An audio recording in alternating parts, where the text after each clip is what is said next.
بسم الله الرحمن الرحيم. السلام عليكم ورحمة الله وبركاته. الحمد لله وبه نستعين. أشهد أن لا إله إلا الله وأشهد أن سيدنا محمدا عبده ورسوله ونصلي ونسلم على هذا النبي الكريم سيد المرسلين وعلى آله وصحبه أجمعين. أما بعد، أيها المؤمنون اتقوا الله، أوصيكم وإياي بتقوى الله فقد فاز المتقون. Muslimin dan muslimat, mudah-mudahan dirahmati Allah Subhanahu wa taala. Kita menggunakan tafsir Nurul Ihsan jilid 3. Nurul Ihsan jilid 3. Kita masih lagi berada di dalam tafsir surah Saba. Surah Saba yang diturunkan di Makkah. Muka surat 279. Muka surat 279 ayat yang ke-15 daripada surah Saba. A'udzu billahi minasyaitonir rajim. Laqad kana li sab'in fi maskanihim ayah. Sungguh adalah bagi Sabak. Sabak tu bukan sebab dia salah eja. Sin baba tu ganti dengan sin ba alif hamzah. Sesungguhnya adalah bagi Sabak pada tempat duduk mereka itu, yakni negeri Yaman itu, tanda alamat atas kekuasaan Allah Subhanahu wa taala. Allah Subhanahu wa taala nak cerita dalam ayat ini tentang negeri Sabak. Negeri Sabak ini terletak di Yaman. Negeri Sabak ini adalah negeri yang diduduki oleh orang-orang Sabak. Mereka ni menguasai, memerintah dan menjadi raja di Yaman. Sabak ni satu kaum, ambil sempena daripada nama satu orang. Kaum Sabak ni, mereka ni Allah Subhanahu wa taala bagi dekat mereka keistimewaan. Mereka boleh menguasai, mereka boleh memerintah dan mereka boleh menjadi raja dalam negeri Yaman. Di antara raja yang diberi peluang memerintah negeri Yaman ni, memerintah kaum Sabak ni ialah Ratu Balqis. Kita baca di Masjid Ikan Batu, tafsir surah An-Nam, surah Semut. Di sana kita dah baca cerita tentang Ratu Balqis. Bagaimana Nabi Allah Sulaiman alaihi salam tertarik dekat dia dan apa jadi antara Nabi Sulaiman dengan Balqis ini. Dan Allah Subhanahu wa taala jadikan negeri Sabak ni negeri yang subur, negeri yang rezeki dia melimpah ruah. Tanam-tanaman ni menjadi saja di atas bumi Sabak. Allah takdirkan bumi Sabak ni, negeri padang pasir ni, Allah takdirkan dia jadi subur. Lambat benih jatuh aja, tumbuhlah pokok. Maka negeri Sabak ni ditakdirkan Allah Subhanahu wa taala jadi subur. Maka kerana kesuburan tu melimpah ruah rezeki penduduk negeri Sabak. Dan kerana melimpah ruah rezeki itu, mereka hidup dalam aman dan sentosa. Maka Allah Subhanahu wa taala, lepas Allah limpahkan rahmat dia, Allah limpahkan nikmat dia yang begitu banyak kepada penduduk negeri Sabak ni, Allah hantar Nabi. Beberapa orang Nabi dia hantar ke negeri Sabak. Di antaranya Nabi Sulaiman alaihi salam. Walaupun begitu, semua Nabi yang dihantar kepada kaum Sabak ni ditolak oleh penduduk negeri Sabak. Melainkan minoriti aja yang mau ikut Nabi-Nabi. Majoriti tolak Nabi. Tak mau terima Nabi. Tak mau terima agama yang dihantar oleh Allah Subhanahu wa ta'ala. Dan majoriti kaum Sabak memilih untuk sembah matahari. Ini kita baca dalam tafsir surah An-Nam. Kita dah baca bagaimana burung hudhud siasat negeri Sabak ni. Dia balik dekat Nabi Sulaiman. Dia kata apa? Dia kata raja yang memerintah ni raja perempuan. Nama dia Balqis. Dan penduduk negeri ni mereka sembah matahari. Kerana bantah, kerana engkar kaum Sabak ni, setelah Allah bagi nikmat, bagi rahmat, bagi negeri aman, bagi negeri subur, bagi macam-macam benda dekat mereka, kerana engkar mereka ni, maka akhirnya Allah turunkan bencana kepada mereka. Bencana empangan yang mereka buat tu pecah, maka negeri mereka ditenggelami air semua sekali.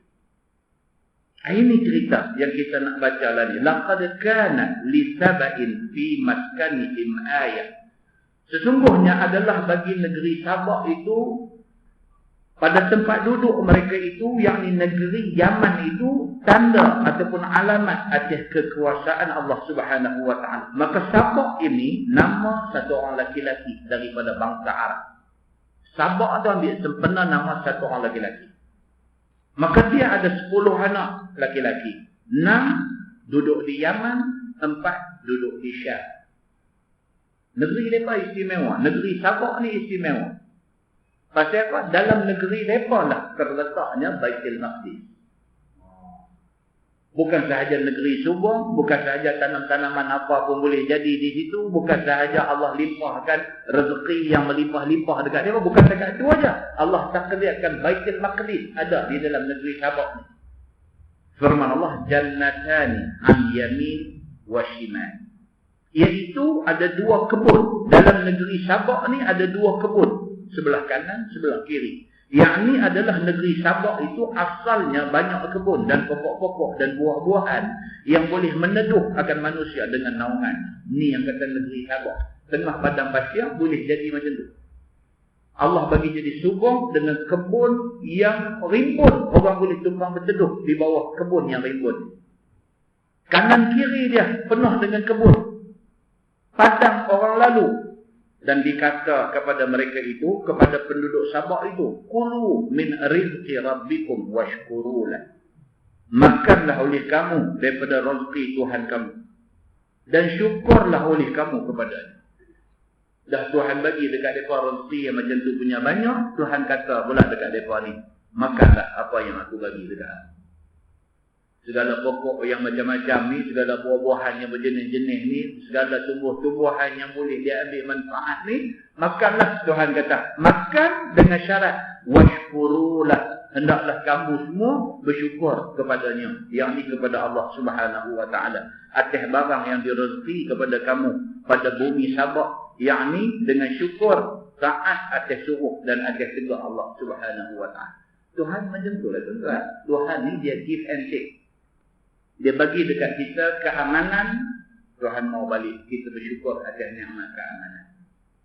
Tuhan bagi dekat kita rezeki, Tuhan mau balik dalam bentuk kita abdi diri kepada dia.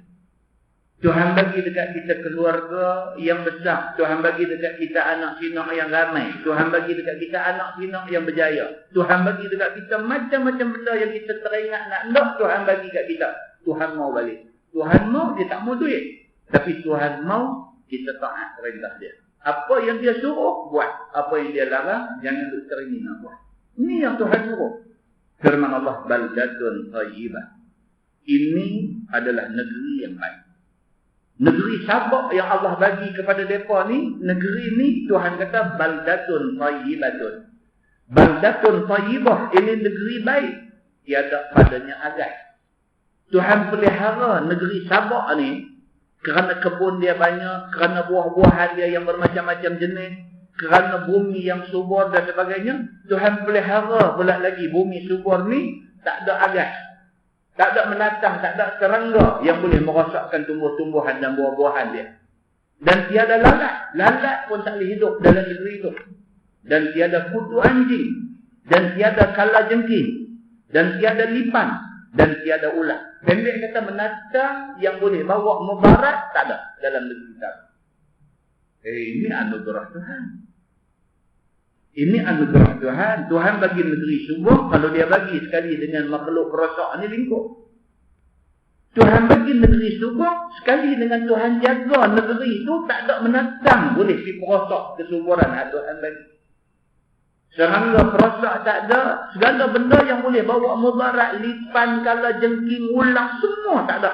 Tuhan pelihara negeri itu daripada gangguan menatang-menatang. Lalu orang dagang yang ada tomah di kainnya, mati tomah itu. Kalau ada outsider, orang luar main masuk dalam negeri Sabak ni, orang tu bawa tomah, bawa hama, bawa menatang yang tak elok daripada negeri dia. Dia langkah masuk aja dalam negeri Sabak, mati menatang yang duduk dekat di badan dia, di pakaian dia. Demikian Allah pelihara negeri Sabak sampai begitu sekali. Mana istimewa? Istimewa Tuhan bagi dekat mereka ni kerana baik angin di negeri Sabah itu. Angin dia tu menatang seelok masuk adik. Tuhan pelihara negeri itu sampai begitu sekali. Wa Rabbul Ghafur. Firman Tuhan dia kata, dan Allah Subhanahu wa taala Tuhan yang amat mengampuni. Maka disuruh Allah kepada mereka itu 13 nabi menyeru mereka itu kepada iman dengan Allah dan kepada tauhidnya. Maka dusta mereka itu. Macam tu punya banyak benda Tuhan bagi, Tuhan minta mereka beriman aja dengan Tuhan. Mengaku kata Allah aja Tuhan, tak ada Tuhan lain. Yang tu aja Tuhan minta. Mereka tak mau nak penuhi permintaan Tuhan. Mereka mendustakan nabi-nabi dan rasul yang Tuhan hantar pergi dekat mereka. Firman Allah, fa'a'radu. Maka berpaling mereka itu daripada syukur Allah. Dan kufur mereka itu dengan segala rasulnya. Tuhan pun mereka tak mau sembah, mereka tetap nak sembah matahari. Nabi-nabi dan rasul hak Tuhan hantar mai pun mereka tolak pergi ke tepi. Mereka nak ikut tok nenek mereka yang memang dah sesat tu. Itu yang mereka nak ikut. Firman Allah, fa'arsalna alaihim sailal 'arim. Maka kami, yakni Allah, suruh atas mereka itu akan ayam bah. Bencana alam adalah amaran Tuhan. Jangan takut daripada kita kata apa juga bencana alam hak jadi ini adalah satu fenomena alam. Tak boleh kata macam itu.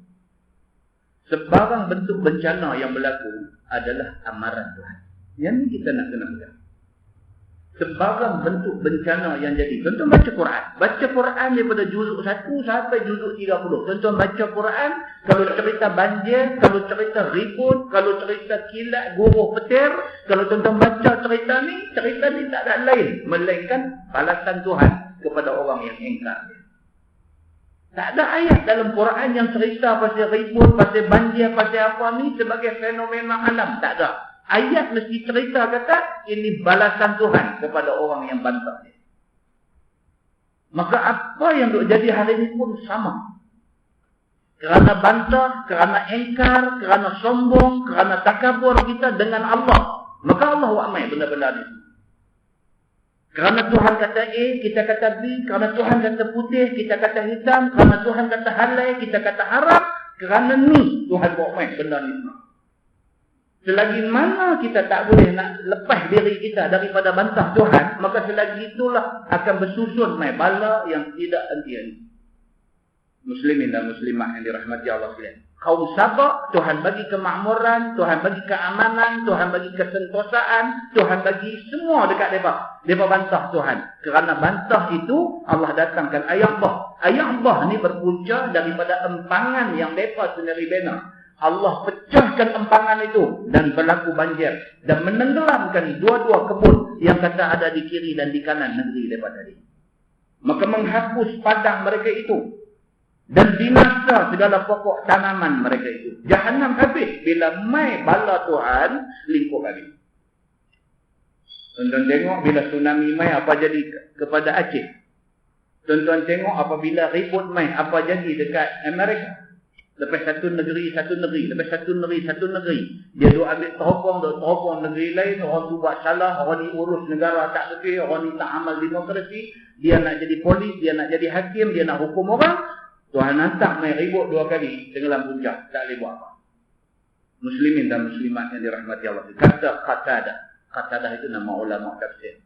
Kata Qatadah adalah bumi Sabah itu berimpun ayak buah padanya daripada celah-celah bukit. Ayak buah yang mai kat mereka tu ayak buah yang benar-benarnya daripada empangan yang ditakung ayam di antara bukit-bukit. Bukit tu ada keliling tu, mereka pergi buat binaan di antara bukit. Di celah-celah bukit tu, mereka buat binaan. Maka akhirnya dia jadi satu takungan. Ayam tu mereka duk takung. Mereka duk takung. Dia jadi satu empangan. Dia panggil empangan ma'rif. Empangan tu Tuhan bagi pecah. Empangan tu Tuhan bagi pecah. Kalau orang hari ni dia kata tak ada kena mengenal dengan Tuhan. Dia kata benda tu pecah pasal sebab teknikal. Orang hari ni akan tafsir macam tu. Empangan pecah ni tak ada kena mengenal dengan bala Tuhan. Dia kata empangan pecah ni atas sebab teknikal. Ada satu engineer makan gaji buta. Dia tak pergi jaga empangan ni pasal tu empangan ni pecah. Orang hari ni akan kata lagu tu. Tapi masa berlaku kepada kaum Sabah, empangan yang mereka bina pecah, siapa kita nak kata salah dalam hal ini? Kita baca tentang apa dia kata.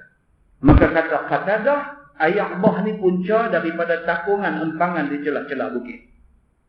Maka ditutup mereka itu, diperbuat 3 tingkat pintu ayat. Bukit-bukit tu dia buat kepung, buat bagi jadi dinding, jadi empangan ayat duk takung dalam tu. Empangan tu pula dia buat 3 pintu. 3 pintu ayat. Bila ayat tinggi betul dia buka pintu nombor 1, ayat turun.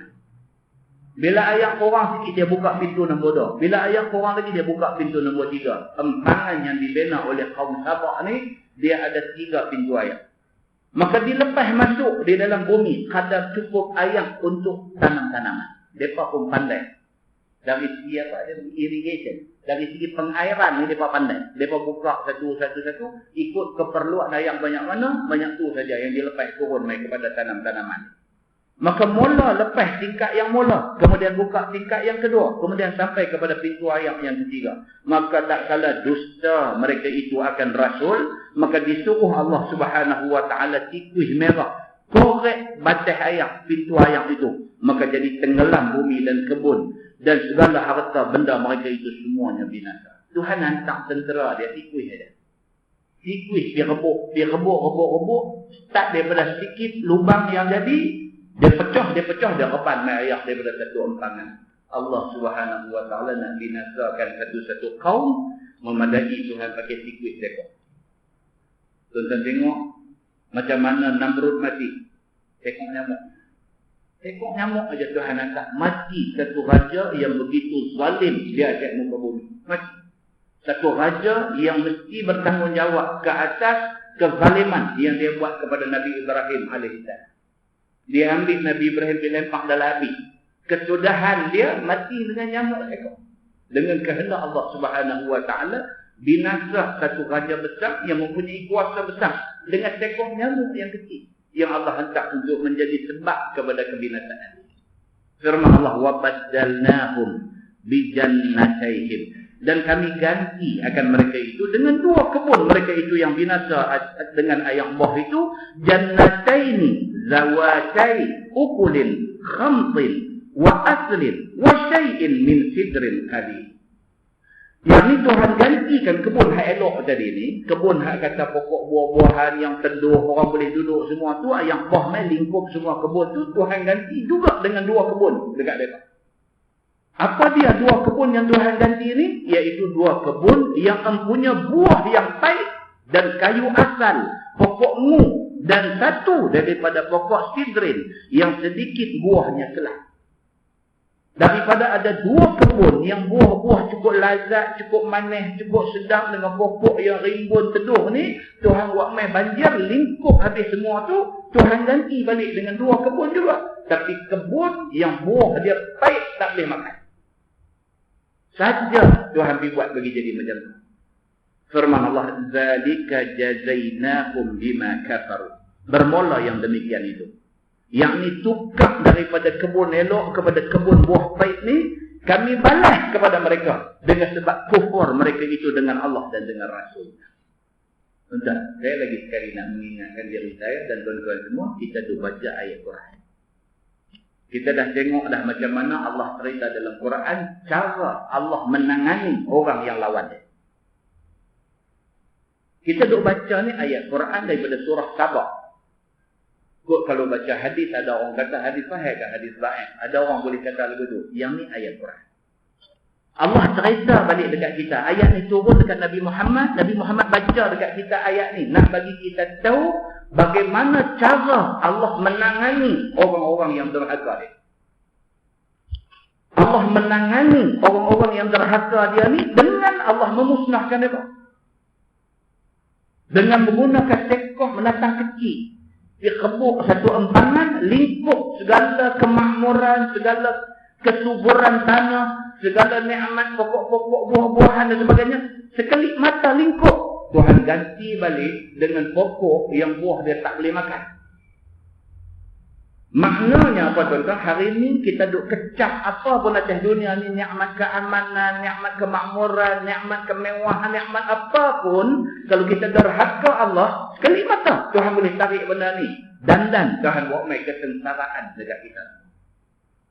Muslimin dan muslimat yang dirahmati Allah.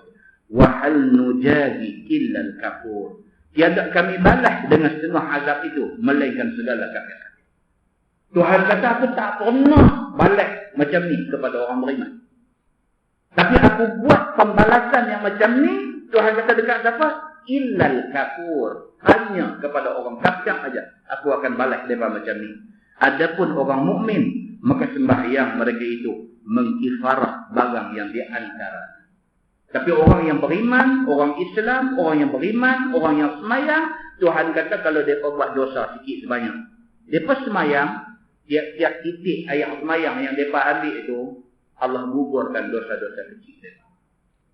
Tiap-tiap kali mereka habis semayang fardu, mereka nak tunggu semayang fardu pula. Time mereka tunggu tu, time Allah mengkifaratkan dosa mereka. Tuan, ini hadis sahih. Di antara satu semayang dengan satu semayang fardu itu tempoh Allah mengkifaratkan dosa.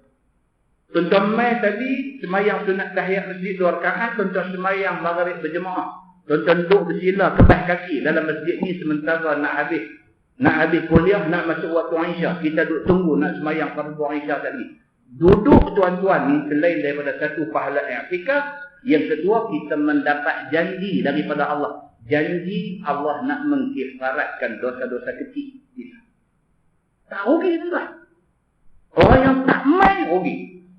Orang yang main masjid duk tunggu daripada semayang fardu ni dengan semayang fardu sat lagi, di antara dua semayang ni, dia kata di sini, maka sembahyang itu mengkifaratkan barang yang antaranya, antara dua semayang fardu ni, tempoh masa itu Allah mengkifaratkan dosa-dosa kecil kita. Adapun dosa besar memerlukan kita bertaubat dengan taubat nasuha untuk dapat pengampunan daripada Allah Subhanahu wa taala. Firman Allah, wa ja'alna bainahum wa bainal qura allati barakna fiha quran zahira. Maksudnya, dan kami jadi di antara mereka itu, yakni negeri Sabak di Yaman dan antara negeri Syam. Ini yang kata kawasan yang dikuasai oleh kaum Sabak ni, antara Yaman dan Syam. Kami jadikan di antara Yaman dan Syam ini kampung yang kami berkati padanya dengan banyak air dan banyak pokok kayu yang menjadi tempat pergi mereka itu ketika itu. Beberapa kampung yang zahir berhubung-hubung daripada Yaman sampai ke Syam. Daripada Yaman nak pergi ke Syam, ke kawasan Syria lah ni. Daripada Yaman nak pergi ke Syria tu, Tuhan jadikan kampung ni bersambung-sambung. Sehingga kan orang Yaman, kalau sekiranya dia nak pergi ke Syam, dia nak pergi ke Syria, dia berjalan nak pergi tu, dia tak merasa perjalanan itu jauh. Pasal apa? Pasal kampung bersambung-sambung. Tuan-tuan, macam ni kita kata. Kita duduk di sini, di kepala batas ni, kita nak pergi Kuala Lumpur. Sebelum ada lebuh raya dulu ni. Berasa berapa punya jauh nak pergi Kuala Lumpur. Berasa berapa punya jauh nak pergi Kuala Lumpur. Hari ni ada lebuh raya, kita nak pergi Kuala Lumpur, daripada sini kita tak berasa jauh sangat. Pasal apa? Pasal perjalanan nak pergi itu dia ada R&R banyak jalan. Gamak berasa lagu mengantuk, berhenti kopi panas dulu. Gamak berasa lagu macam nak buang ayam, singgah pergi pancung tu dia. Benerai tu ada pancung, masuk dengan bersih dan semua tu ada. Kemudahan yang ada ni menyebabkan perjalanan kita nak pergi jauh tu berasa tak jauh. Demikian Allah menjadikan negeri Sabak ni di antara Yaman nak pergi ke Syam ni perjalanan jauh. Tapi oleh kerana Allah jadikan kampung dia bersambung-sambung, maka orang Yaman nak pergi ke Syam dia tak berasa jauh. Sebab dia duk jumpa kampung, dia boleh berhenti rehat. Sepanjang jalan tu dia tak rasa perjalanan itu jauh. Ini lagi salah satu nikmat yang Allah bagi kepada penduduk negeri Sabak, saya kata. Yakni kampung dia berhubung-hubung daripada Yaman sampai ke Syam. 4,700 kampung yang berhubung-hubung. Itu dia, kampung daripada Yaman ke Syam. Pada zaman tu Tuhan bagi ada 4,700 buah kampung. Perjalanan Nabi itu. Maka kelihatan satu daripada satu. Satu kampung dengan satu kampung, aku nampak hang nampak aku. Punya dekatnya kampung-kampung ni. Wa qaddarna fiha sayr. Maka kami kadarkan padanya akan perjalanan daripada satu tempat kepada satu tempat ataupun satu kampung, tiada jauh dan tiada dekat. Kira-kira berjalan pagi hingga ke petang sampai satu perhentian. Demikianlah petang. Maka pagi sampai satu perhentian, tiada berhajat membawa makanan. Nak pi daripada negeri Yaman, nak pi ke Syam tu, pagi bertolak, petang sampai satu kampung. Jadi cerita dah sampai kampung, boleh ambil bekalan, makanan, ayam, semua dia ada di situ. Jadi tak berasa perjalanan jauh dan tak payah bawa pakai telur rebus banyak-banyak. Dulu kalau nak pergi Kuala Lumpur, rebus telur ni tak tahu nak apa. Kan, rebus telur dengan bihun goreng, tak ada pun mi goreng.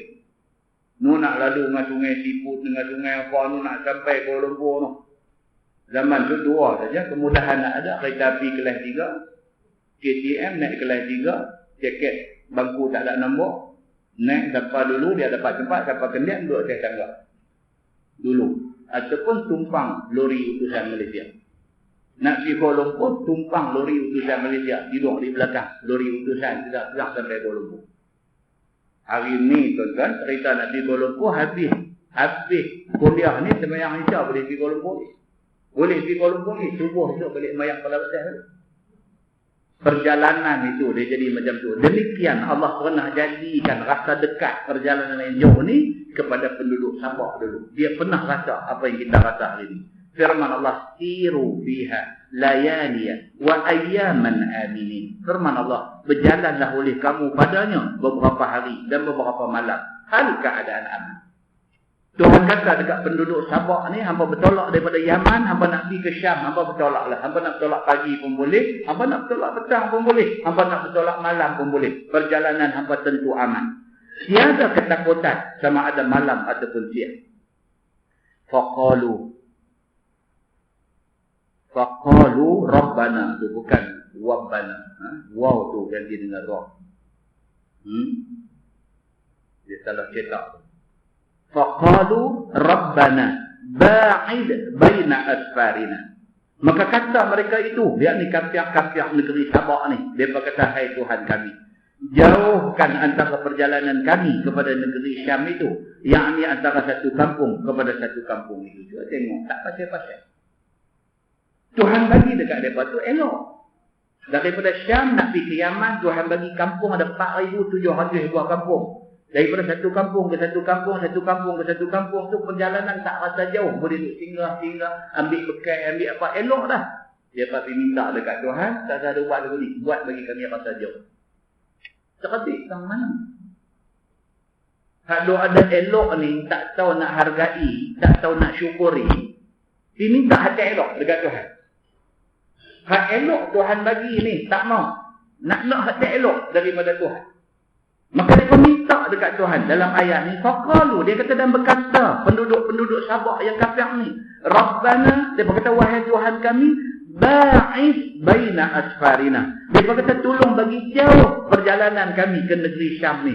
Yang ni antara satu kampung ke satu kampung tu biar bagi jauh. Tak orang bagi elok tu tak mau. Dia mau hati elok. Ni yang kata manusia bantah ni. Yang ni benci mereka itu kampung dekat-dekat. Maka diminta antara satu kampung dengan satu kampung tu biar bagi jauh. Dalam tafsir Ibnu Katsir dia jelaskan sebab. Pasal apa penduduk Sabah minta supaya bagi jadi jauh? Pasal apa? Pasal mereka nak ambil untung dalam berniaga. Supaya bila perjalanan jauh tu mereka boleh dipacak kedai tengah jalan. Supaya dengan itu mereka boleh berniaga dan mereka boleh memonopoli perniagaan sepanjang perjalanan daripada Yaman ke negeri Syam. Tujuan mereka tu, tujuan mereka ni kepentingan diri. Mereka nak menjaga mereka untung. Lah ni kampung dekat-dekat. Kalau pergi menjaga orang tak beli, orang boleh duduk singgah di kampung, duduk ambil ayam, duduk ambil bekal di kampung. Jadi biar jauh tak apa, kot tengah jalan mereka nak menjaga. Supaya mereka boleh memonopoli perniagaan di sepanjang perjalanan daripada Yaman ke Syam itu. Ini cerita di dalam tafsir Ibnu Katsir. Dia kata macam tu. Firman Allah, wa zalamu anfusahum. Dan zalim mereka itu akan diri mereka itu dengan kufur itu. Tuhan kata zalim mereka ni. Hak aku bagi elok mereka tak mau, mereka minta mereka elok. Ini orang zalim Tuhan kata. Hak aku bagi elok ni patut mereka syukur. Terima kasih apa yang aku bagi. Terima kasih tak minta nak bagi jadi tak elok. Yang ni zalim mereka ni. Firman Allah, faja'alnahum ahadith. Maka kami jadikan akan mereka itu, cerita kaum Sabah ni menjadi cerita bagi orang yang kemudian daripada mereka, supaya mengambil ingatan dan iktibar. Balas orang yang kufur agama dan kufur nikmat Allah Subhanahu wa taala. Kebodohan kaum Sabah ni menjadi iktibar kepada kita di kemudian hari. Tuhan jadikan benda ni pengajaran kepada kita semua. Pengajaran apa tuan-tuan? Pengajaran supaya kita reti menghargai nikmat yang Tuhan bagi kat kita. Apa Tuhan tak bagi kat kita lagi? Kita ni, apa Tuhan tak bagi kat kita? Makan minum cukup. Makan minum cukup tuan. Kita nak makan apa, kita nak minum apa, ada. Cuma banyak dengan sikit saja. Tapi makan minum cukup. Tuhan bagi dekat kita rumah tempat berteduh. Tak ada rumah sendiri, ada rumah sewa. Tak ada daripada kalangan kita hak main masjid malam ni duduk uang baris, duduk uang TV, duduk tepi baris, tak ada. Semua ada rumah. Tak rumah sendiri, ada rumah sewa. Apa Tuhan tak bagi kat kita? Sihat tubuh badan. Tak sihat kita tak main malam ni. Kita main malam ni pasal apa? Pasal kita sihat. Sedangkan berapa juta orang manusia dalam dunia ni lah ni sakit. Berapa juta orang manusia lah ni yang sakit ni macam-macam, kena kanser, sakit jantung, kenciman ni, buah pinggang, lumpuh, sakit kulit, tak tahu 1001 macam penyakit tu ada dekat manusia dalam dunia ni. Dalam ramai-ramai manusia Tuhan bagi kita sihat. Ini nikmat besar yang Allah bagi dekat kita. Negeri aman. Tepi kita aja, selatan tai aja, apa jadi lan? Sampai habis. Tok Imam pun angkat sekali, ustaz pun angkat sekali, semua bukan tangkap bola dia tak. Hilang. Nak kata mati tak jumpa mayat, nak kata dah tanam tak jumpa kubur, nak kata hidup tak jumpa orang. Negeri tak aman. Apa jadi kepada orang Islam di akhirat? Apa jadi kepada orang Islam seluruh dunia? Apa jadi dekat mereka? Sedangkan Allah bagi dekat kita aman damai. Tenang tenteram. Macam-macam dalam dunia hari ini, peperangan, kekacauan, huru-hara, tumpah darah, bergaduh sesama bangsa, bergaduh lain-lain bangsa, bergaduh lain-lain agama. 1001 macam kekacauan Allah Subhanahu wa taala. Allah Subhanahu wa taala bagi dia anggarkan ada 500 juta orang dalam dunia ni yang tengah duk merana akibat peperangan. 500 juta orang yang sedang merana akibat perang. Allah bagi dekat kita nikmat kebebasan, bebas tuan-tuan. Nak keluar mai kuliah ni daripada Tanjung, boleh mai daripada Parit Buntang, boleh mai daripada Alok Stang, boleh mai. Nikmat kebebasan Allah bagi dekat kita. Kita nak bergerak dengan keluarga kita ke mana? Malam ni teringat nak pergi Kuala Lumpur, pergi. Tak ada siapa kacau kita. Malam ni teringat nak pergi Johor Bahru, pergi. Tak siapa kacau kita. Dalam dunia hari ni, berapa ramai orang yang anak dia duk membesar pun dia tak boleh tengok. Anak duk membesar dia tak boleh tengok. Pasal apa? Pasal dia tak boleh duduk di negeri dia. Dia susah, dia miskin. Dia terpaksa merantau ke negeri lain. Cari rezeki, duit hantar balik untuk bela anak dia. Dan ni mamak-mamak aduk kerja kedai di kandang ni. Anak baru beranak main, umur baru 2 minggu, baru 9 umur, dia buat tinggal, dia buat main kerja. 5 tahun duk kerja di kedai tu, 5 tahun duk kerja, tak tengok, mata tak tengok anak membesar. Pasal apa? Pasal kalau dia tumbuh di negeri dia, nak bagi makan anak pun tak ada duit. Rumah lantai tanah liat, bumbung jerami padi. Satu kampung tu kalau orang ada motor, itu orang paling kaya dalam kampung ni. Dia sanggup korban benda ni. Pasal apa? Pasal nak cari duit, nak kirim balik, nak bela anak bini di kampung. Kita tak macam tu. Berapa punya nikmat Allah bagi kat kita hari ni. Sebahagian orang tak boleh pegang kepala anak pun tak boleh pegang. Dia tinggal negeri dia main kerja ni, waktu tu bini duk mengandung lagi, tak beranak lagi. Bini beranak, anak duk membesar, dia tak tengok. Dia balik-balik anak dah umur 5 tahun, anak tak kenal dia. Yang tadi anak umur sebulan dia tinggal dan juga tengok muka anak, yang ni tak dan. Bini duk mengandung tu dia main. Dia balik dia anak umur 5 tahun, anak pun tak kenal dia. Kita hari ini anak membesar depan mata kita. Kita tak jaga dia. Kita tak mensyukuri nikmat anak yang Allah bagi kat kita. Kita biar dia. Dia nak taruh jambui ke, dia nak pakai rantai ke, dia nak apa ke. Depan mata kita, kita biar anak kita jadi macam tu. Takkah kita orang lebih nak sama dengan kaum Sabah yang tak habis bersyukur atas nikmat yang Allah Subhanahu wa taala bagi dekat mereka. Kerana tak tahu nak syukur nikmat Allah ni, Allah Subhanahu wa taala cukup marah. Firman Allah, wa mazzaqnahum kulla mumazzaq. Dan kami, yakni Allah, koyak akan mereka itu, akan tiap-tiap koyak. Maka berpecah belah mereka di serata-rata negeri. Maka setengah pindah ke Madinah, setengah pindah ke Syam, setengah pergi ke Amman, setengah pergi ke Tahamah dan sebagainya. Kerana mereka tak tahu nak syukur nikmat, Allah kata dalam ayat ni, wa mazzaqnahum kulla mumazzaq. Kami koyak-koyakkan mereka yang tak reti nak bersyukur nikmat ni. Maksudnya apa? Tuhan bagi bercerai-berai habis mereka ni. Mak lepas ke mana, ayah lepas ke mana, anak terkelantin di ke mana, Allah buat bagi mereka bercamuk macam tu. Mak pun tak jumpa anak pun tak jumpa pak, dia jadi bercamuk lagu tu. Seorang lepas negeri ni, seorang lepas negeri ni. Pasal apa Tuhan buat macam ni kepada penduduk Sabah ni? Semata-mata kerana tak syukur dengan nikmat yang Allah Subhanahu wa taala bagi dekat mereka. Habis melipuk, pecah-pecah habis. Tak tahu ke mana pergi. Hang berselerak ke sana, aku berselerak ke sini. Dia habis sampai hari ni, tuan-tuan. Walaupun mereka dah buat dah masjid Baitur Rahman, mereka buat bagi elok balik, rumput pun dah naik hijau balik dan sebagainya. Sampai hari ni, ada orang yang duk cari anak dia lagi. Sampai hari ni. Ni, sampai hari ni. Mak tak boleh tidur malam. Gaya nak pejam mata, dia mimpi. Mimpi anak kecil duk lari main kat dia. Bangkit lagu nak cari anak dia. Tengok gelap lah rumah tak ada apa. Pasal apa? Dia jadi benda tu dalam hidup dia. Dia jadi fobia. Dia tak boleh nak lupa tu. Tsunami yang main. Sekelip mata memisahkan dia dengan anak dia. Mayat anak tak jumpa. Nak terima hakikat kata anak mati sangat pahit bagi dia. Dia nak terima hakikat kata anak dia dah mati ni pahit bagi dia. Pasal apa? Pasal dia kata aku tak jumpa mayat dia. Aku percaya dia masih hidup. Duk cari. Hidup dalam tercari-cari.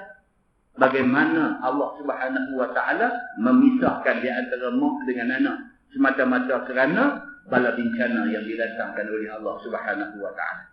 Firman Allah, inna fi zalika laayatin likulli sabarin syakur. Bahawasanya pada yang demikian itu, orang yang tidak ikut Rasul dan kufur pada agama dan kufur kepada nikmat itu, beberapa bandingan bagi segala orang yang sabar daripada maksiat Allah dan Rasul. Demikianlah Tuhan kata yang tiba yang semua manusia kena ambil.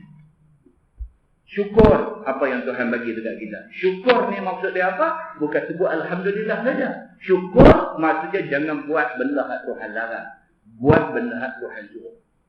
Muslimin dan muslimat yang dirahmati Allah sekalian. Firman Allah, walaqad saddaqa alaihim iblis dhanna fattaba'uhu illa fariqan minal mu'minin. Dan sungguh betul atas mereka itu oleh iblis akan zanya. Bila jadi benda-benda macam ni, dia jadi berasa macam betul rupanya. Tak kita duk bincang selama ni. Akhirnya apa yang iblis main nak kelabur mereka tu, mereka tertipu dengan apa yang iblis main kat mereka ni. Maka mereka itulah ikut akan tipu daya iblis itu. Maka ikut mereka itu akan iblis. Melainkan satu firqah daripada orang yang mukmin, maka tiada ikut mereka itu akan seruan iblis itu. Orang yang menjadi lupa Tuhan, tak syukur nikmat ni, orang yang tertipu dengan iblis. Dia pun membetulkan apa yang iblis kata. Iblis kata apa pasal pula nak kena pergi ikut Sulaiman ni, tak ada pasal. Kita hadut ikut selama ni betul ya dah. Lah pasal apa pula Allah nak pergi tinggal hak tu nak pergi ikut Sulaiman. Awak tu nenek kita duk buat selama ni tak betul. Awak dia ni seorang betul. Macam ni dia duk main. Bila masuk dalam kepala dia pun fikir-fikir betul juga. Takkan habis semua tu nenek kita tak betul. Takkan dia ni seorang betul. Maka dia tak mau ikut Sulaiman. Dia memilih untuk ikut tu nenek dia. Dia membetulkan apa yang iblis kata. Dengan kerana tu sampai masa Tuhan binasakan dia. Firman Allah, wa ma kana lahu alaihim min sultan. Dan tiada ada baginya, yakni bagi iblis itu, atas mereka itu, yakni atas orang mukmin itu, daripada keterangan. Tuhan kata kalau kita betul mukmin kepada Allah, iblis tak boleh berdaya kita. Kalau kita betul-betul stick, berpegang, melekat dengan Islam, Iblis tak boleh buat apa bagi kita. Hanya kekerasan bagi Allah Subhanahu wa taala semata-mata. Yang boleh paksa kita buat apa-apa ni Allah saja. Lain daripada Allah tak boleh nak paksa kita. Kalau kita buat bukan kerana paksaan dia, tapi kerana kita suka hati nak ikut Iblis, maka kerana tu kita pergi jadi silap. Baik. Kata firman Allah Subhanahu wa taala, illa lina'lama man yu'minu bil akhirah mimman huwa minha fi syak.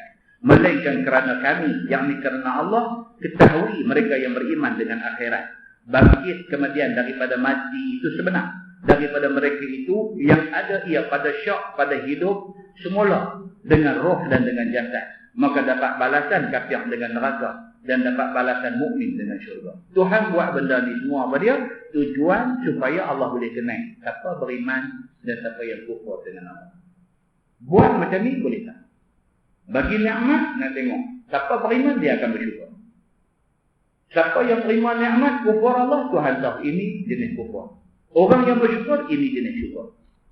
Apapun Tuhan bagi kat kita dalam dunia ni ujian. Apapun.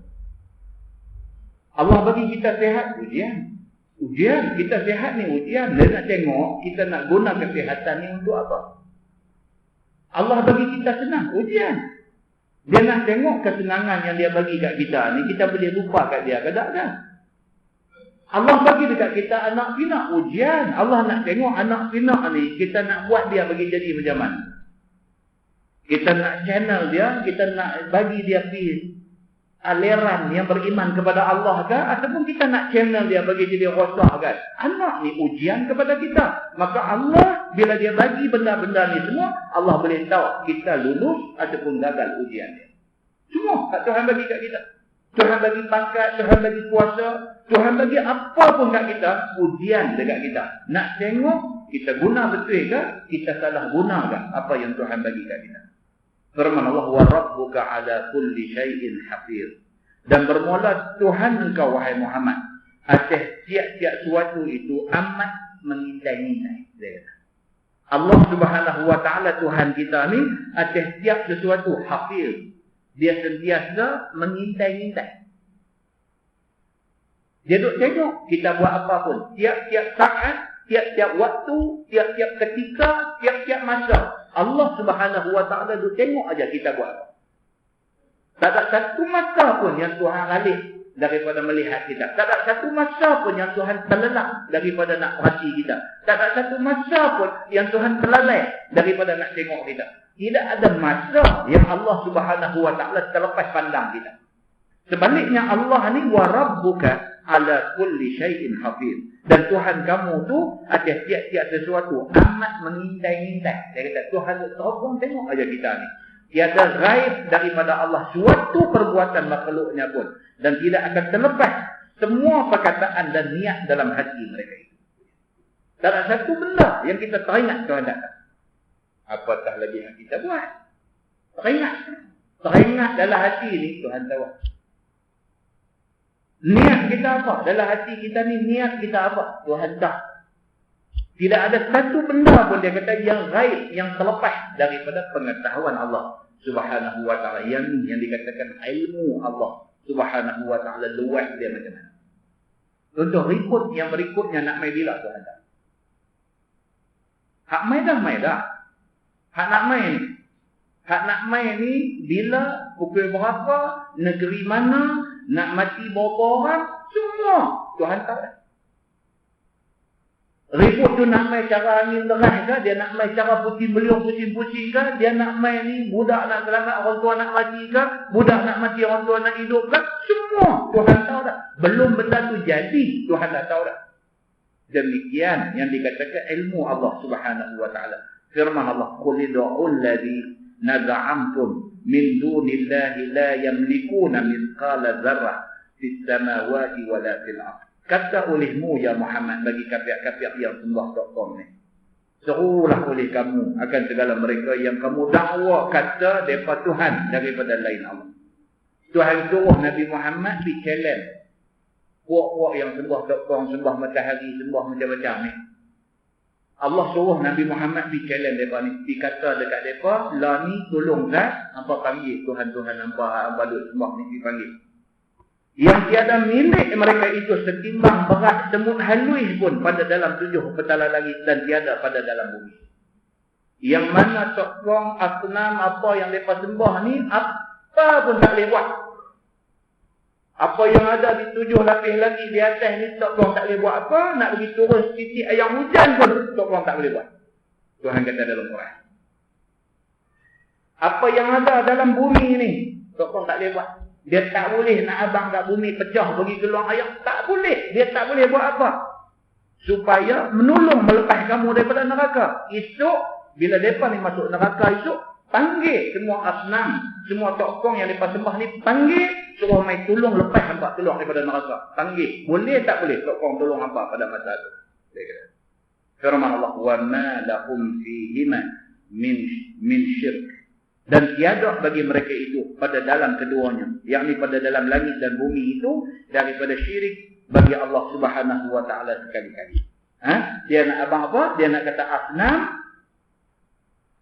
tak ada sama sekali terlibat di dalam mencipta langit dan bumi. Tokong ni tak terlibat dalam penciptaan langit dan bumi. Firman Allah, wa ma lahu minhum min zahir. Dan tiada baginya daripada mereka itu yang disembah lain Allah itu, daripada yang dapat menolong lepas mereka daripada neraka. Tuhan kata bohong aja. Lain daripada Allah, tak ada siapa boleh selamatkan orang yang masuk neraka bagi keluar. Tak ada. Selain daripada Allah, tak ada siapa pun boleh buat keluar orang yang Tuhan buah dalam neraka, buat keluar. Tak boleh. Melainkan yang boleh buah orang dalam neraka, boleh buat keluar orang daripada neraka, Allah Subhanahu wa taala sahaja. وَلَا تَنْفَعُ الشَّفَاعَةُ عِنْدَهُ إِلَّا لِمَنْ أَذِنَ لَهُ. Dan tiada manfaat syafaat seseorang pada sisi Allah. Maksudnya siapa pun tak boleh tolong siapa-siapa di hari akhirat itu. Mak punya sayang dekat anak, mak tak boleh tolong anak. Ayah punya sayang dekat anak, ayah tak boleh tolong anak. Anak punya sayang dekat mak ke ayah, anak tak boleh tolong mak dengan ayah dia. Suami punya sayang dekat bini dia, suami tak boleh tolong bini dia. Begitulah sebaliknya, bini begitu kasih dekat laki dia, bini tak boleh tolong laki dia. Tak boleh siapa pun bagi syafaat kepada siapa-siapa di akhirat itu, melainkan bagi mereka yang diizinkan baginya syafaat. Melainkan golongan yang Tuhan tentukan boleh bagi syafaat dekat orang, boleh tolong orang. Depan ni saja boleh tolong orang. Adalah hadis Allah suruh Nabi SAW bagi tahu. Bagi syafaat tolong orang di hari akhirat ni dia macam-macam. Paling besar yang boleh bagi syafaat tolong orang Nabi Muhammad SAW. Paling besar. Pada ketika Nabi Adam pun tak boleh tolong, Nabi Nuh pun tak boleh tolong, Nabi Ibrahim pun tak boleh tolong. Hadis sahih, cerita panjang benda ni. Bagaimana manusia di padang mahsyar itu bakal belagak, jom kita cari Nabi Adam. Minta pokok Nabi Adam boleh tolong kita. Tolong apa? Tolong segerakan hisab di padang mahsyar. Tak larat dah. Duk padang mahsyar ni tak larat dah dengan matahari tu jengkai atas kepala dengan ayam peluh. Kodok naik daripada pakai buku lali, pakai lutut, pakai paha, sampai pakai dada, sampai pakai hidung dah ayam peluh ni. Duk cari siapa boleh tolong kita. Bukan tolong nak masuk syurga. Tolong nak bagi cepat amalan kita dihisab supaya cepat kita keluar daripada padang mahsyar. Tak boleh tahan padang mahsyar ni. Maka belagak ramai-ramai pergi jumpa Nabi Adam. Nabi Adam kata aku tak boleh tolong. Pasal apa? Nabi Adam kata aku pun ada kes juga dengan Tuhan. Tuhan pesan dekat aku wala taqrabah hadhihi syajar. Jangan hampiri pokok ni. Tapi malangnya aku langgar perintah. Aku tak boleh tolong. Dicari Nabi Nuh, minta Nabi Nuh tolong. Nabi Nuh kata minta maaf, aku tak boleh tolong hangpa. Pasal apa? Pasal aku nak tolong anak dengan bini aku daripada tenggelam dalam air pun aku tak boleh tolong. Macam mana aku nak tolong hangpa? Ini hadis sahih. Akhirnya sampai dekat Nabi Muhammad SAW. Nabi Muhammad terus angkat tangan minta dekat Tuhan, lepas itu sujud. Bila sujud, Tuhan kata dekat Nabi Muhammad, ya Muhammad irfa' ra'sak. Wahai Muhammad, angkat kepala. Jangan duduk sujud macam ni, angkat kepala. Tuhan kata dekat Nabi Muhammad, anda aku minta, aku akan bagi. Nabi Muhammad kata apa? Ya Allah, tolonglah umat aku ni. Lepaslah mereka daripada sengsara mahsyar. Allah lepas sepuak daripada sengsara mahsyar. Nabi Muhammad SAW berdasarkan hadis sahih, dialah satu-satunya orang yang diberikan hak keistimewaan boleh bagi syafaat kepada orang yang Nabi nak bagi syafaat. Maka kerana tu kita atas dunia ni dengan Nabi ni cukup kena jaga. Dengan Nabi ini cukup kena jaga. Sekurang-kurang kita jaga Nabi apa dia? Bila dengar nama Nabi sallallahu alaihi wasallam, kita berselawat kepada Nabi. Sekurang-kurang kita tunjuk kata kita jaga, kita sayang Nabi. Dalam khutbah jemaah semua orang dilarang bercakap ketika khatib sedang berkhutbah. Tetapi kalau khatib baca hadis, khatib kata qala Nabi sallallahu alaihi wasallam, makmum bukan saja boleh kata, bahkan disunatkan kata. Kalau dalam kitab fiqh dia kata apa? Disunatkan deras bila kata tu, supaya orang sebelah yang terlupa nak kata boleh kata tak. Demikian kita kena tunjuk kita sayang Nabi sallallahu alaihi wasallam. Ganjaran dia apa dia? Ganjaran dia akhirat itu Nabi boleh syafaat. Selain daripada Nabi Muhammad sallallahu alaihi wasallam, dia ada beberapa golongan lagi. Nabi kata ada golongan dia boleh memberi syafaat kepada puak dia. Ada golongan boleh memberi syafaat kepada keluarga dia. Kecil sikit lah. Ada golongan boleh bagi syafaat kepada seorang daripada keluarga dia.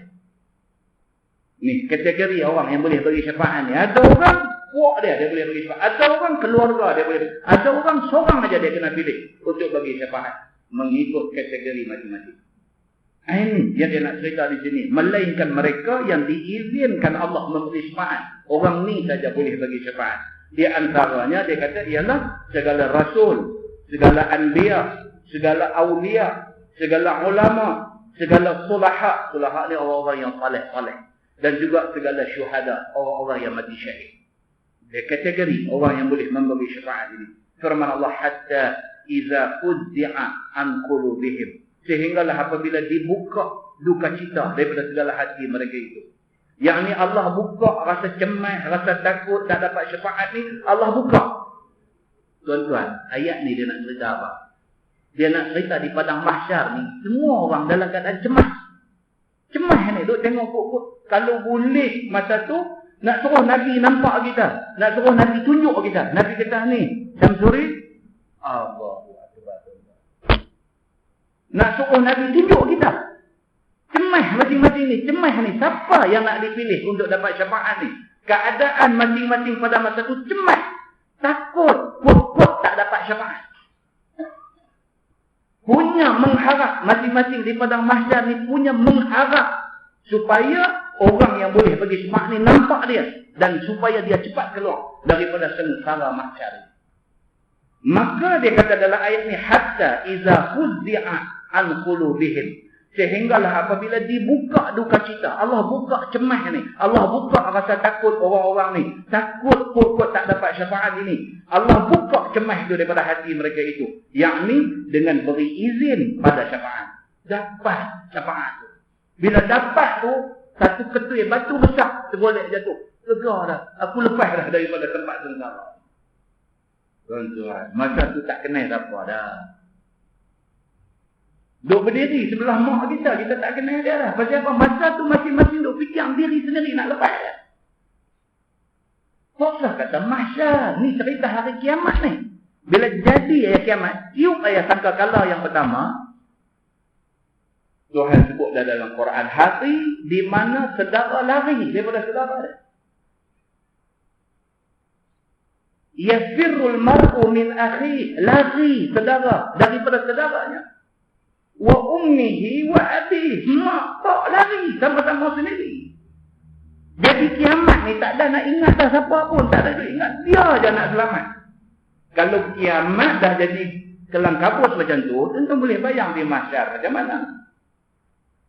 Bila Nabi cerita dibangkitkan manusia di mahsyar ni, hal keadaan mereka hufatan, urlan, hullan kama khuliqu. Nabi kata dibangkitkan manusia di padang mahsyar ni, hal keadaan mereka ni tidak berkhatan, tidak berpakaian, tidak berkasut, kama khuliqu, seperti mana mereka awal-awal dicipta dulu. Beranak keluar daripada perut mak macam mana. Kasut pun tak pakai, baju pun tak pakai, apa, tak berkhatan, tak apa, macam mana mereka keluar daripada perut mak, macam tu mereka dibangkitkan di padang mahsyar. Bila Nabi kata lepas tu, Aisyah senyum. Aisyah senyum. Aisyah tanya Nabi. Aisyah kata, ya Rasulullah, maknanya orang boleh tengok aku kan? Dia tu ingat lagu atas dunia. Kalau tak pakai apa, orang tengok malu. Dia kata, orang boleh tengok aku kan? Nabi kata hari tu, tak ada siapa pun nak peduli dekat siapa. Dia tak peduli dah, mai tak pakai apa ke apa. Dia tak ada masa dah nak fikir yang tu semua. Dia duk fikir nak selamat saja. Hadis itu, dia nak menggambarkan dahsyatnya keadaan mahsyar. Maka dahsyat inilah menyebabkan semua orang cemas, takut kalau dia terlepas daripada mendapat syafaat Nabi sallallahu alaihi wasallam.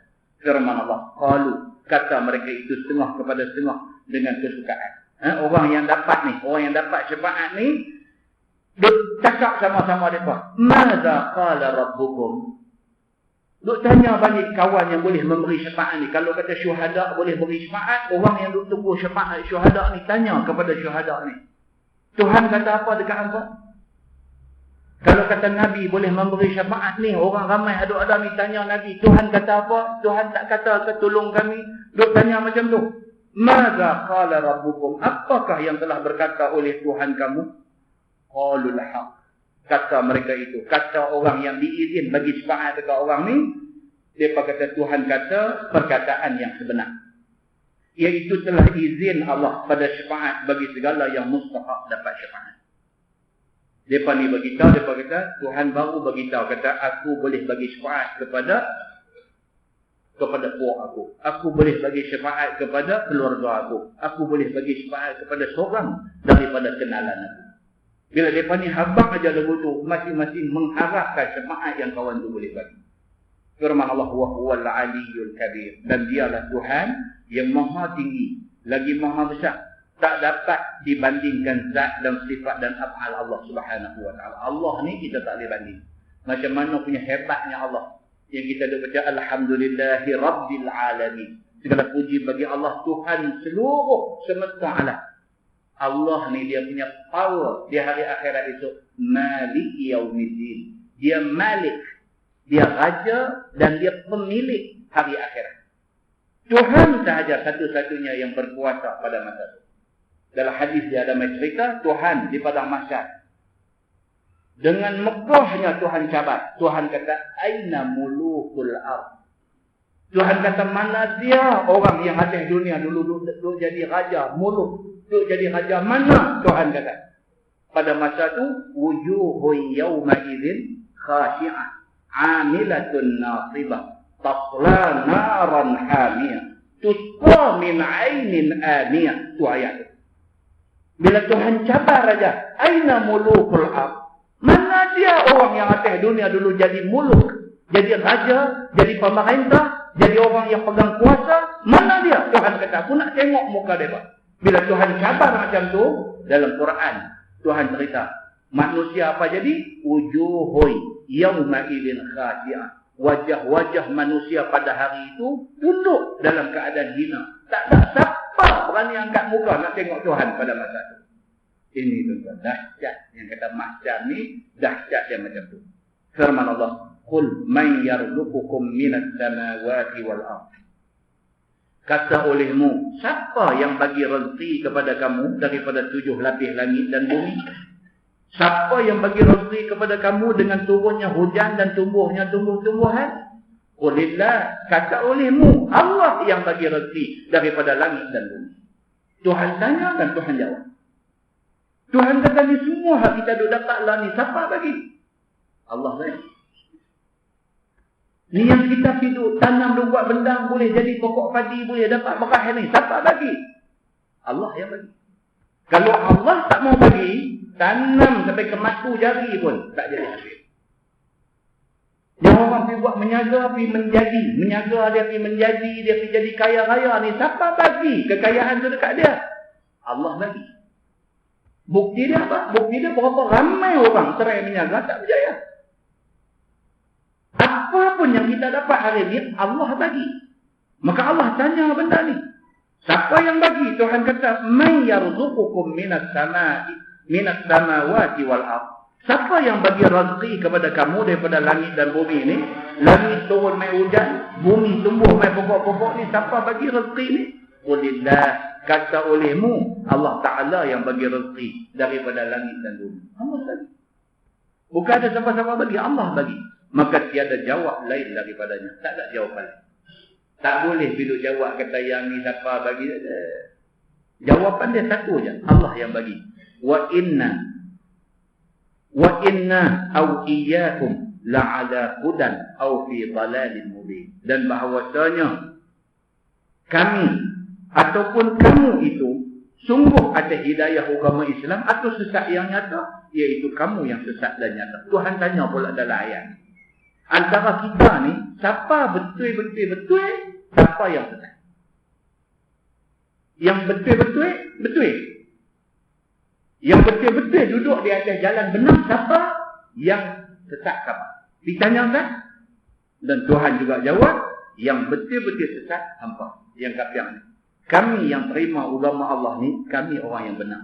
Qul la tus'aluna amma ajramna. Kata olehmu bagi kafir-kafir, jangan kamu tanya daripada yang kami mengerjakan dosa.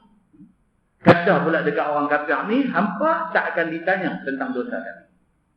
Wala nus'alu amma ta'malun, dan tiada kami ditanya daripada barang yang kamu kerja.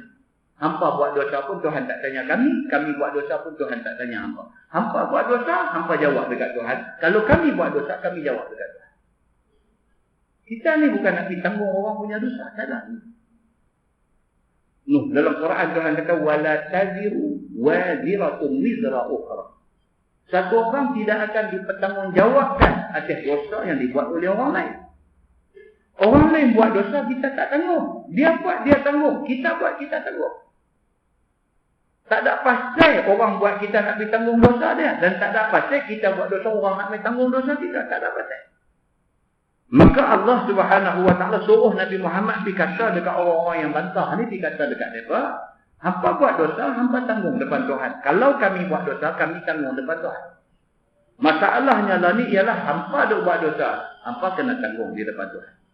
Qul yajma'u bainana rabbuna. Kata olehmu, lagi menghimpun antara kita sekalian oleh Tuhan kita pada hari kiamat. Pada tempat yang satu, kerana hisab dan kerana balasan dia. Dihabak dekat mereka, esok semua kita akan berhimpun satu tempat. Nama dia mahsyar. Mahsyar maksudnya tempat berhimpun. Summa yaftahu bainana bilhaq. Kemudian membuka, yakni menghukum antara kita dengan sebenar. Di mahsyar, mahkamah yang maha adil ada di sana. Tak ada orang buat salah boleh terlepas. Tak ada orang yang buat baik tak diberi ganjaran pahala. Di sana, salah-salah. Betul-betul. Tak ada siapa boleh terlepas daripada kesalahan dia. Menghukum antara kita dengan sebenar. Masuk segala mukmin dalam syurga dan masuk kafir ke dalam neraka. Wa huwal fattahul alim. Dan dialah Tuhan yang menghukum lagi amat mengetahui dengan barang yang dihukum. Itulah Allah Subhanahu Wa Taala, Tuhan yang dia jatuh hukum dan dia cukup arif tentang hukuman yang dia jatuhkan. Ini yang kata hakim ni dia panggil yang arif. Yang arif maksudnya tahu. Tuhan tahu, Tuhan tak akan jatuh hukum dengan cara yang salah. Tak akan berlaku. Apabila kita dibicarakan di mahkamah Rabbul Jalil, kita tak akan dihukum secara zalim. Salah mesti kena, baik kita tak akan kena. Pasal apa? Pasal Allah Tuhan yang maha arif tentang manusia yang dibicarakan di hadapan. Nabi sendiri dia tak berani. Nabi pernah jatuh hukum. Lepas tu Nabi kata. Lepas Nabi jatuh hukum, Nabi kata aku manusia biasa. Kalau sekiranya aku jatuhkan hukum kata orang ni betul, orang ni salah. Dan orang yang betul ambil bahagian dia dan pi. Sedangkan sebenar-benarnya dia salah. Maka bahagian yang aku bagi kat dia tu akan menjadi potongan api neraka. Nabi kata. Nabi lapik ni. Nabi bila jatuh hukum, Nabi sedang atas sifat dia sebagai manusia. Takut kalau orang yang salah dibetulkan. Maka orang salah dapat bahagian dia. Nabi kata jaga baik-baik. Aku manusia. Tapi kalau sekiranya orang yang aku kata betul dan dia dapat bahagian dia, Sebenar-benarnya dia salah. Bahagian yang dia ambil itu adalah bahagian api neraka. Nabi kata. Atas dunia ni dia boleh jadi benda tu. Orang salah aman makmur hidup tak ada apa-apa. Orang betul tak tahu macam mana tidak macam dia pula yang dikena. Atas dunia boleh jadi benda macam ni. Akhirat benda ni tak akan jadi. Yang ni jaminan daripada Allah Subhanahu wa taala. Wallah. Lepas ni kita temu qul aruni allazi alhaqtum bihi syuraka. Kata olehmu wahai Muhammad, perlihat oleh kamu akan daku segala syirik yang kamu hubung dengan Allah. Jadi syirik Allah pada ibadat supaya aku lihat. Allah Subhanahu wa taala suruh Nabi Muhammad cabar orang-orang kafir ni, cabar mereka. Kalau betul Tuhan yang hampa sembah di atas dunia dulu betul-betul berkuasa, tolong panggil mereka. Mai selamatkan hampa daripada hampa kena masuk dalam neraka. Kemudian dia akan mai cerita-cerita yang seterusnya. Dia akan mai cerita Nabi Muhammad sallallahu alaihi wasallam ni dilantik oleh Allah menjadi rasul kepada seluruh umat manusia akhir zaman. Wa ma arsalnaka illa kaffatan linnas. Nabi Muhammad diutuskan oleh Allah ke dunia ni kepada sekalian manusia yang ada. Basyiran wa nadhira. Nabi bawa berita baik dan berita ancaman kepada orang-orang yang baik dan kepada orang yang jahat. Wallahu a'lam. Jadi kuliah malam ni adalah kuliah yang penghabisan. Karena bulan depan kita dah mula puasa. Mudah-mudahan Allah Subhanahu wa taala jadikan kita orang yang kuat dalam nak menjalani ibadah puasa anak main ni. Dan mudah-mudahan dalam puasa kali ini betul-betul memberikan manfaat kepada kita semua. Yang kata bulan puasa ni awwaluhu rahmah wa awsatuhu maghfirah wa akhiruhu itqun minan nar. Mudah-mudahan kita dapat ketiga-tiga fasa ini. Nabi kata fasa pertama puasa itu awwaluhu rahmah. Allah janji rahmat kepada kita. Wa awsatuhu maghfirah. Fasa kedua puasa ni Allah menjanjikan keampunan dosa. Wa akhiruhu itqun minan nar, dan akhir fasa yang ketiga dijanjikan kelepasan, merdeka daripada api neraka. Mudah-mudahan apa yang Nabi kata ni kita dapat semua. Bulan puasa anak main ni kita dapat rahmat, belas kasihan Tuhan. Bulan puasa anak main ni kita dapat keampunan daripada Tuhan. Bulan puasa anak main ni kita mendapat janji lepas daripada api neraka. Nak boleh kedapat rahmat, nak boleh kedapat maghfirah, keampunan, nak boleh kedapat lepas daripada api neraka ni, kita kena bekerja kuat sepanjang bulan puasa. Kena bekerja kuat. Amalkan benda-benda yang menjadi sunnah sepanjang tempoh berpuasa, amalkan. Di antara dia apa dia? Menyegerakan buka puasa. Buat benda-benda kecil-kecil ni. Dia menjadi komplement, dia menjadi pelengkap kepada puasa yang kita buat ni. Berapa kali dah puasa kita dah buat dia? Akhir puasa kita muhasabah balik tak puas ni. Kita sendiri. Berakhir puasa 1 bulan kita muhasabah balik. Ada selek sana, ada tak puas hati kami, ada banyak. Tahun ni punya puasa, kalau Allah panjangkan umur kita dah lalu dengan sihat tubuh badan sampai akhir puasa, yang ni semua bagi kita. Daripada start nak buka puasa, daripada tempoh berpuasa tu jaga mulut, tak ada bercakap benda tak elok, benda kotor, benda keji, mengatakan orang mengupat, apa semua tak mahu. Banyak bulan puasa, tak mahu. Jaga betul-betul benda ni.